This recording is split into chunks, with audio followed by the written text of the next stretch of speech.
Pour certains, son nom reste imprononçable. Alors le mieux, c'est que ce soit lui qui vous le dise, alors répétez après lui.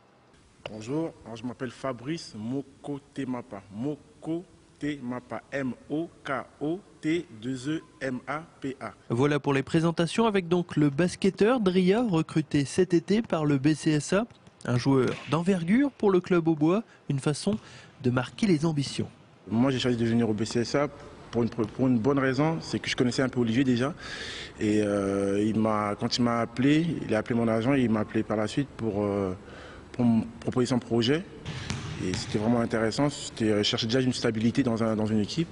Et donc il répondait à tout ce que j'attendais au fait d'une équipe. Donc je me suis dit pourquoi pas poser mes valises au BCSA et puis être dans un projet déjà cette année de maintien et voir par les années à venir pourquoi pas monter en National 2. Il faut dire que Fabrice Mokotemapa n'est pas vraiment un basketteur comme les autres, puisque son parcours est vraiment atypique.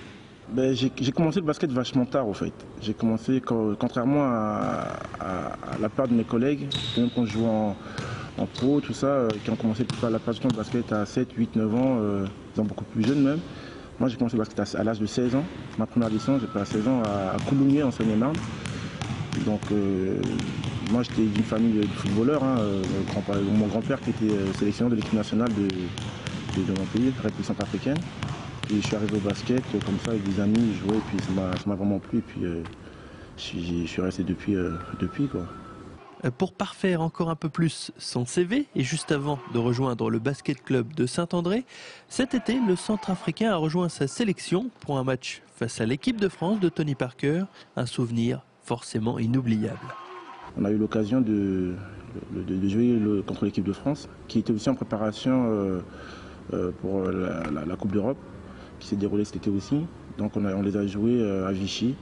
C'était vraiment une bonne expérience. Ouais. Pouvoir jouer contre les joueurs comme Tony Parker, Joachim Noah, Boris Dio, Batum, tout ça, c'était vraiment une bonne expérience. Ouais. Avec un meneur de jeu scoreur tel que Fabrice Mokotemapa, le BCSA peut peut-être se fixer de nouveaux objectifs pour cette saison. En tout cas, avec un tel artiste à la baguette du jeu de Ria, on ne risque pas de s'ennuyer et c'est déjà ça.